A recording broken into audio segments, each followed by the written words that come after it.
This is Citizen Extra. I'm Lillian Muli. In news shaping the day today, we interrogate the thinking behind IEBC's change of nomination dates so close to the primaries. We'll also be following up on the latest on Wiper NASA politics.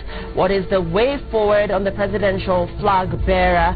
Wiper leader Kalonzo Musyoka was on JKL yesterday, where he said NASA will name its flag bearer by the end of this month. We'll be looking at that. Let's take a look at what else is in our news diary this morning. And in the news, ODM insists that it will go ahead with its party primaries despite a caution from the electoral body. We'll be telling you more on this in the course of the bulletin. Also this morning, the IEBC chairperson Wafula Chebukati is expected to meet with the National Super Alliance principals.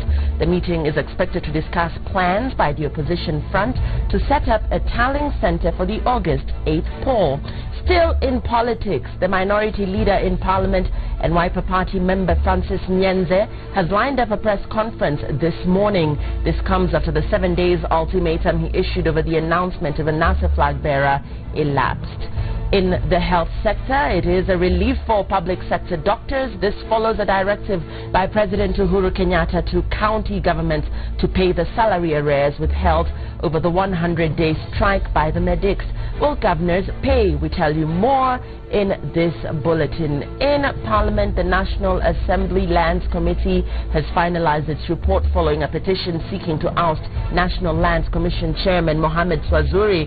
We'll be letting you know the recommendations of the committee. Also in the news, the Director of Criminal Investigations, Francis Ndegwa Mohoro, is this afternoon expected to address a press conference over allegations by city lawyer Ahmed Nasir Abdullahi that he was out to kill him. We will bring you up to speed on this developing story. This is all coming up on Citizen Extra. In studio this morning to look at news shaping the day is Mithuka Linturi. He's the Igembe South Member of Parliament. Also with us this morning is Sandra Ochola. She's a governance analyst. And also with us this morning on Citizen Extra is Omingo Magara, People's Democratic Party leader. Good morning, gentlemen and lady, and welcome to Citizen Extra. We want to start with the change of nomination dates by the IEBC, and of interest is why this decision now when parties are set to begin their primaries. Let's begin with you, Mithika. Lillian, I think to me this appears to be a serious ambush because I am not aware of where exactly what dates have been changed and from when to what.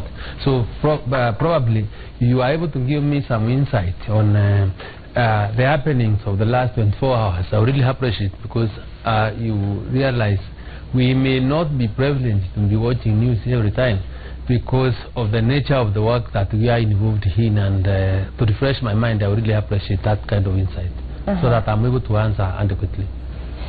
Well, as we continue with this, just to give you a little bit of a summary, Mithika, IEBC say that aspirants' names must be gazetted by the IEBC. The primaries are set to start on the 13th of April. In light of this development, would you say that IEBC is micromanaging political parties? Perhaps that would be something that you're in a better position to answer. I think first, before we even make a decision, or we really need to look at a number of factors before making a decision, whether it's micromanagement or not. And especially if we are to explore the law on what is required by the individual participants in the party primaries and the role of political parties. And the legal effects of whatever is done, in my view, is very crucial. For example, if you are saying that the dates have been changed, the change of date may portend certain issues on the level of preparedness or the ability of political parties to present the necessary list of candidates to IEBC. And for example, if probably the political parties are not ready with their list to present it to IEBC so that the gazettement can be done, the only reasonable thing to do is for the postponement of the primaries, because there is that legal requirement that before we go for the for the party primaries, the list of all candidates participating in the nominations have to be gazetted. So in the absence of gazettement of names of the participants, then you realize there will be a legal problem because there is that requirement. So depending on the facts and the issues that each political party has, probably you may be able to put a serious case either for or against the postponement of the dates. And this will, in my view, will depend on how one side looks at the other, and depending on the issues that really need to be considered. But I think for us to ensure that all is done, and for us to ensure that there is strict adherence to the law, and knowing that elections is not just an event, it's a process. And if we have a flawed process, we will get a flawed result. It's very necessary for at this particular time to consult widely, so that at least whatever is being done is highly done with consensus, so that we do not create a situation of acrimony, because that will really bring doubt to the processes that we are getting into ourselves, which may not be very good for us as a country. Omingo, let me throw the same question to you. The decision by IBC to change these dates, and how that is likely to augur with political parties. First things first, I think we need to confirm to Kenyans and every stakeholder that elections per the Constitution must be done on August 8th. To the extent, therefore, that when laws were passed and amended, for example, Election Act 2017, the Electoral Commission was given timelines for which to comply. And I can tell you for a fact, for good, smooth running of elections, IEBC is mandated to present regulations to operationalize the Act. But these regulations equally need to be passed by Parliament. And you see, the Member of Parliament who is supposed to pass those guidelines, that's actually the grasp of it. It means there's a gap somewhere that we must address as a nation. And unless somebody is trying to play, a hide and seek game to delay the elections, they will not be delayed. What will happen is essentially is that we may have to have elections which are not properly coordinated, because as we speak now, even those guidelines the IBC is putting in place are punctured already by the petition put by the Council of Governors, that the Act which was amended in 2017 does not, it actually denies Kenyans their freedom to express themselves, and therefore the days were suspended to about 45 days to election. Now, if IBC also follows the law, we are saying political parties must follow the rule of the law, and IBC must also follow the rule of law, because parties are disregarding the guidance given by IBC, reasonably because they actually don't have a legal basis. Parliament has not passed those guidelines and regulations. The same token, the political parties, the members of Parliament need to pass those regulations to enable IBC to conduct elections, unless they also don't want elections to be held in August. Now, brings us to the point of accountability and governance. How then do we expect IBC to run the show smoothly when the courts have put an injunction, political parties are running helter-skelter? We are not running a country with the rule of the jungle. We must respect the laws and guidelines we put in place, and let IBC operationalize the process of giving us a credible, fair elections 2017 with the enabling environment. And we must also give them the confidence they desire to give us what it takes. So IBC has got their faults on one hand, because they don't respect the court process by saying you can't jump from one part to the other because your time has lapsed. The court has said that 120 days period is actually been thrown back to 45 days. So IBC is also not obeying the law, as the directive of the court, as it were. Political parties also must also respect. This is a mutual kind of thing, that if the laws and guidelines are in place, all of us must learn to respect the law and the institution of governance. Right, and I'd like us to listen in to those respective clips, one from the IEBC and another from Raila Odinga as regards the same. And as we wait on that, Sandra, okay, right, we have that clip. Let's listen in just to put this conversation into context.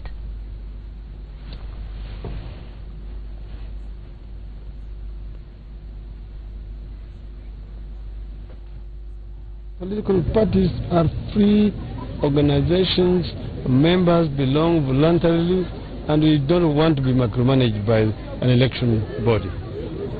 We already told the IBC we are going to do our nominations, and we don't want them to come and tell us when to do it. See, we know when we want to do it, we know why we want to do it. We said if they're not done properly, they'll be repeated. They're going to be open, free, and fair. That is what is most important. IBC should wait for us when we have done our nominations and when we present the candidates to them. That's the date he should tell us. Sandra, I want to forward this question to you. How, those party views and reactions and what we just had there from Raila Odinga, how illegal or legal is the opposition to this decision by IEBC? Thank you very much, Muli. And I do agree with Mingo and Linturi in saying that it's important for us as a country to recognize where we are coming from as far as our election activities are concerned. And particularly for the IBC, as Omingo has said, it requires the support and the consultation that it needs for it to operate fully. And with regard to the discussion you're having today, whether it's right for it to extend the days and the participation of the political parties, as you rightly asked, for ODM to say that IBC is micromanaging the primaries or micromanaging the internal affairs, I think it goes back again to what the two panelists have highlighted, that there are laws that we need to follow. There are systems that are already in place that should deliver to us free and fair elections. And for that matter, I believe that it's important for all political parties to align themselves to the law and to provide the IBC with the support that it requires to give to citizens the free, fair and election that they require. The push and pull between NASA and the IEBC, we know that this morning the IEBC chairperson, Wafula Chebukati, is expected to meet with the NASA principal. So this push and pull and the fact that IEBC is now giving NASA audience, what does this do to the credibility of the IEBC, which is the only body that is mandated, first of all, to announce election results? We also do know that NASA have said that they will start, that they will start a separate tallying center as well. What does this do to the credibility of this institution? Muli, let me start by saying that IEBC is an institution, an independent institution, and this independent institution cannot run away from accountability, and we must be in a position to differentiate between accountability and independence. And as long as they act in a manner that brings serious distinction between when they are supposed to be accountable to the people of Kenya and when they must exercise the independence in the management of our electoral process or system, we will not have a problem. I am saying I find no reason at all in them meeting the CONT principles, because elections are such an emotive exercise that requires a lot of understanding, that requires a lot of consultation and confidence building. And for us to achieve that, you realize that there will be need to meet the participants or different groups that will be participating in this process. So whatever they are doing, in my view, is geared towards bringing confidence to the election, is bringing confidence to the people that are going to participate in the elections, and where they realize there are any areas that they feel requires to be addressed, and they are able to share. But I think it's also important for us to note as a country that as leaders we have to be very responsible. We have to be subject ourselves and agree to be bound by the Constitution and the other laws that we make. And I am saying this believing that the CONT principles will be in a position to realize that they have capacity and ability to incite this country, and whatever they say must be said in a tone that does not appear inciting. And even if they are quoted in the wrong context, they should also be in a position to be able to explain when those that are in doubt in what context they really probably may have made a statement. And I am saying this because I have looked in the last 1 week on clips and sentiments from various people, especially on the establishment of our parallel tallying center of the elections results. And as a person, we really need to understand the only institution that has mandate to announce the outcome of any results is the INBC, and you cannot get that mandate from them. But equally, I'm also saying, because as interested parties, we are not stopped from having our own tallying centers where we will be getting results as they come from the ground or from our various agents on the ground, for purposes of trying to gather evidence, just in the event that we may be required to question the outcome of the results. Because if we were even to dispute any election, and we would only be required to appear before a competent tribunal or a court, and that court will basically depend on the evidence that will have gathered. And part of evidence gathering is having a situation or a tallying center where, as the results are being transmitted to INBC, you have your own, so that when there is any discrepancy in the results, then you are able to compare and you are able to put up your case. So the COND, no, it's not COND, it's called NASA.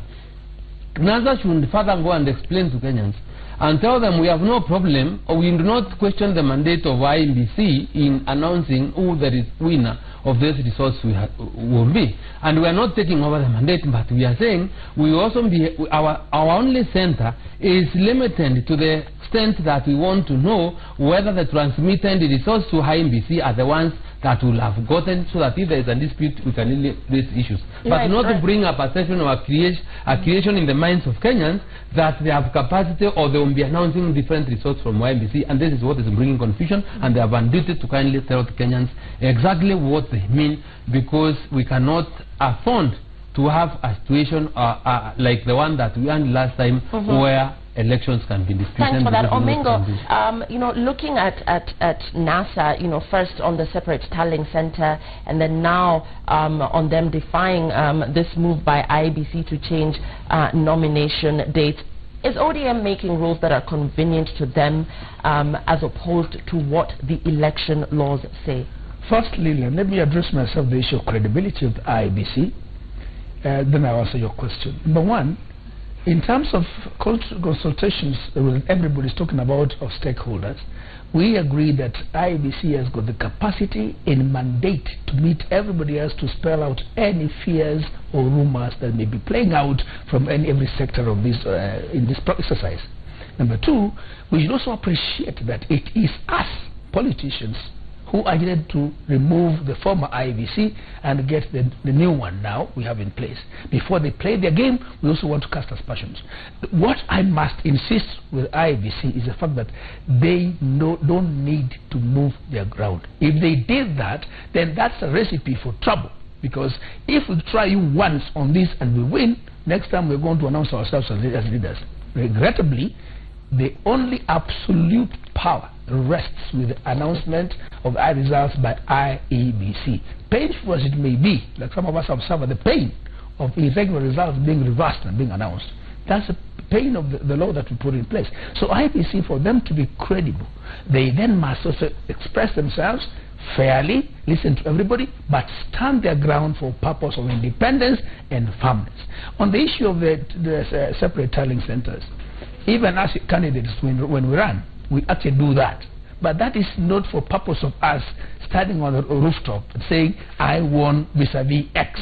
There is therefore then a process after you gather your results to be able to push your case legally for prosecution for the purpose of getting the fairness in terms of interpretation of the exercise, how it went through with your participation in the elections. And therefore, NASA are perfect within their realm to plan, organize, gather evidence for purpose of building their case in the event that they feel aggrieved. But you cannot, unless you want to plunge the country into trouble, you cannot therefore say from my center that is not constitutional, I am going to declare myself. Then everybody else would declare himself, like I could also do the same from where I sit, and therefore we shall burn this country. This country is bigger than each one of us individually, because we need each other before, during and after elections. That should be the thing all of us must be having in mind, regardless of where you sit. And I don't want anybody to say, read mischief, that NASA is being met by IEBC. If Jubilee wants, or PDP wants to meet IEBC tomorrow to address an issue, we can face them squarely. The other challenge we have is their hands sometimes appear tied. Now, here they have timelines to meet towards 2017 August, yet we are putting caveats and bottlenecks along the way by way of court petitions. I wish and pray that IBC, the court process under the president of the Supreme Court, need to prosecute those matters and give IBC a free hand to run the show. But in that token as well, IBC must not disregard the court process, because they have pronounced themselves that those 120 days are illegal, and until the matter is determined, they will be acting against the law. Because remember, even the President of the Republic of Kenya was actually reversed his decision when it came to appointment or recruitment of police officers. And the President of the Republic of Kenya swallowed his pride and respected the rule of law. I expect all of us, from where we sit, it doesn't matter whether you are tall, short, small, big, constitutional or otherwise, we must respect the rule of law. That's what we are bound to do as responsible Kenyans and accountable Kenyans. Sandra, the risks ODM are likely to expose themselves to should they disregard the IEBC directive and proceed with nominations. Sorry, Lillian? The risks that ODM are likely to expose themselves to should they disregard the IEBC. What are the possible penalties should they disregard this directive and proceed with nominations? Thank you. Want to believe for the party, the nominations could be brought to question, and the processes through which they follow could also be brought to question, Lillian. But I would also like to address myself to the parallel voter tabulation that the two have already talked about. It's nothing new really, and you have various democracies that have already applied the system or applied the mechanism in verifying or challenging election results for that matter.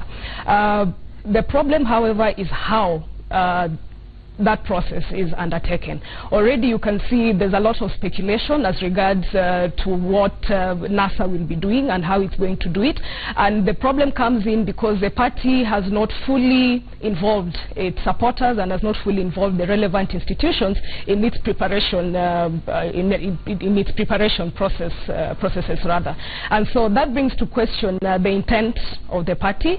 And as the two have already mentioned, it also brings to question the consequences that might arise in the event that that process is not undertaken in a very credible and transparent manner. And I think it's important thus for the party to ensure that it's educating the media and it's educating its supporters on what processes it's going to take. It's making this process very transparent so that people are not raising questions as to the viability of the process in the long run. And of course that has an implication again on IBC as well in terms of its credibility, so that if NASA, for that matter, is going to announce its results through a parallel process, then what does that portend for the institution? What does that portend for its image as an electoral management body? And Mithika, just moving to the meeting with the IEBC chairperson that's expected to happen today with the NASA principals. Do you see, a talking point on the defiance by ODM as regards nominations? Is this issue likely to come up, or do you foresee, or do you think that the issues that will play at hand or that will be discussed will primarily revolve around the separate tallying center? Lillian, I may be able to speculate what is likely to happen, because if I was to be the devil's advocate, I would also say that IMBC shouldn't be in a position to tell us as parties when they really expect lists of our candidates are not how or when. No, the how is they shouldn't be able, because the process, the rules and regulations on how we need to conduct nominations are underway. We were banning the midnight oil yesterday in passing these regulations in Parliament. So because in generating these regulations and before Parliament, then they must be in a position to wait until when we have passed regulations which they will only be applicable, and that is when they will have the force of law after Parliament has passed. In the absence of such regulations, whatever they will be doing will have no legal effect. But as I have heard Mheshimiwa Raila saying that these people should be able to give us a date when we should give them our names, I won't agree with him, because political parties have, depending on their geography, have different dynamics and different challenges. And for that matter, when they should do it, or the action this, in fact, in my view, should not be really a big issue, or should not even bother them. So as they go to meet, I think I would ask them to, as they discuss, to make it aware to the IMBC commissioners, and the IMBC commissioners also to respect the fact that they have the mandate to manage these elections, and where there is a provision that, for example, before you do anything, Parliament must pass certain regulations which you won't be using. Then they must also be accountable and remain silent until those regulations have been passed. I know we are in serious issues. Some of the recommendations are made to Parliament, and some of them were completely deleted because they were found to be very unreasonable. And I do not want to discuss which areas those are, because we felt that even this legislative authority which is delegated to certain institutions is like these people do not want to exercise that authority with honor, with the respect that is required, because there are serious issues that when they come, you find that this really should not be happening, especially when we have a team that is really supported by a serious secretariat, and we are the very important minds that will guide and advise these people. So I think as ODM tries, or NASA tries to engage the IMBC, then I pray that whatever they do is for the good and the greater interest of this country, the political parties notwithstanding, because we really have to look at things so that we maintain the cohesion and the unity of a country that is so dear to us. Right. As we continue with this conversation, we'd like now to go to the streets of Nairobi, where Patrick Igunza is. We want to look at the impact of the high cost of living on the common mwananchi. On Citizen Extra this morning, we're interrogating questions, around how people survive, how the common mwananchi survives day to day, and indeed, if life is hard for the common mwananchi, why this is the current situation. Patrick?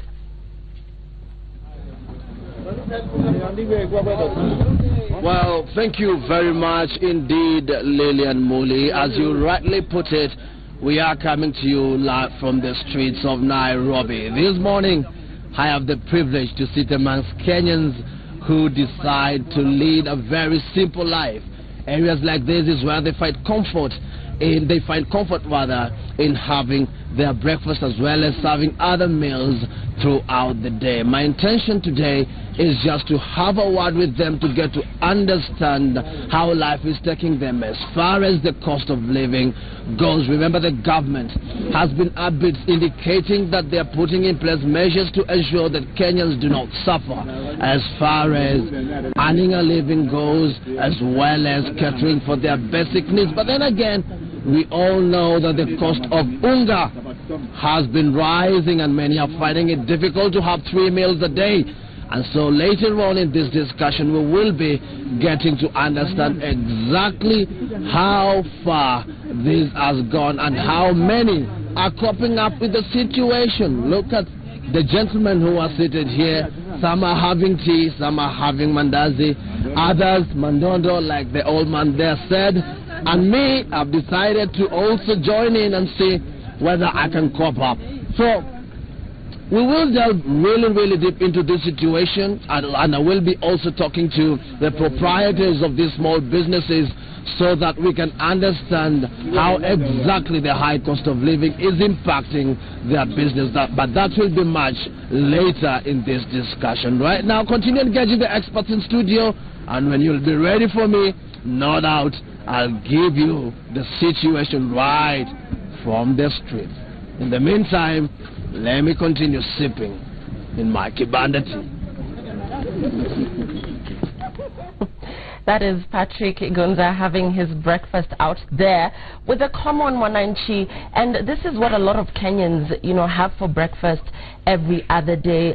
There is a select few who are privileged enough perhaps to dine in finer restaurants, but the bulk of them really find themselves in a situation where they must do with this humble breakfast. We'll be talking about deeper issues surrounding the cost of living in the country currently. Before that, we continue with the IBC directive on nomination dates, and of course ODM's defiance on the same. With me in studio is Omingo Magara. And Omingo, why the confusion between ODM and the IEBC? All the other political parties seem to be content with going after the 13th in terms of the nominations. Why this confusion, and indeed why the clash between ODM and the IEBC? Firstly, let me say this. The IEBC may stand their ground and succeed if the kind of rollout plan they have is what is gone through Parliament, and we pray that they are passed as they recommended. If that be the case, we of course cannot predetermine, because Parliament has been sitting on these until last night, as you heard Member of Parliament suggesting. If they are going to be passed the way they recommended, then that's how ODM will be walking on a delicate ground, to the extent that they're actually going to go against the guidelines given by IEBC. But this was a push and pull. I think the main intention comes out of previous suspicions and kind of discomfort that's happened in the previous elections before this, in that once somebody has been bitten by a snake, you see anything even a string of rope on the road, you jump high up and think you're going to be bitten again by the same snake. But it is that mutual suspicion that has pushed us this far. Right, and just on that, on the mutual suspicion, could there not then have been a better way to resolve some of these doubts, to bring confidence to the entire process, as opposed to defying every directive that the IEBC gives? In fact, Lillian, I was coming there. It is out of that mutual suspicion that we went to the streets, and for that reason some lives were lost, and these two protagonists go to the compromise table and chose this team. Before the dust settles, and I am not saying this for the purpose of pleasing anybody, before the dust settles in terms of delivery, again we are pushing, directing our guns towards the same bullet we put in place.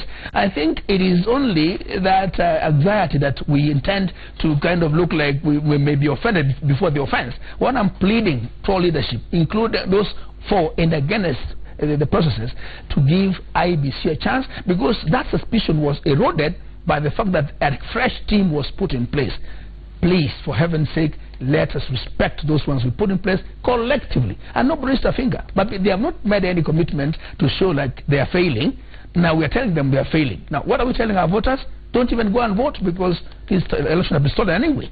Now there's going to be voter apathy. When you lose because your voters have been compromised in their thought process, then you start blaming anybody else that we have lost. I'm saying push for your voters to come and give you a vote, monitor the vote from the ground, and make sure you have the sufficient ground.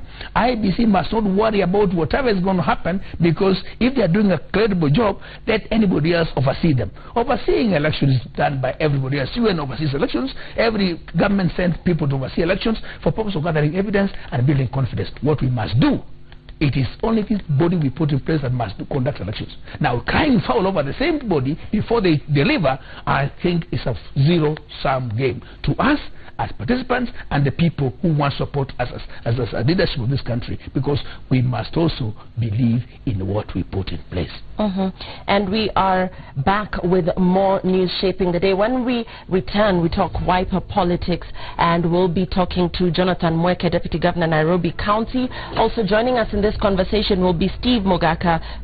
He's a constitutional lawyer and an aspirant West Mogirango. Also joining us in that conversation will be Omingo Magara, People's Democratic Party leader. We'll be back with more. Stay tuned.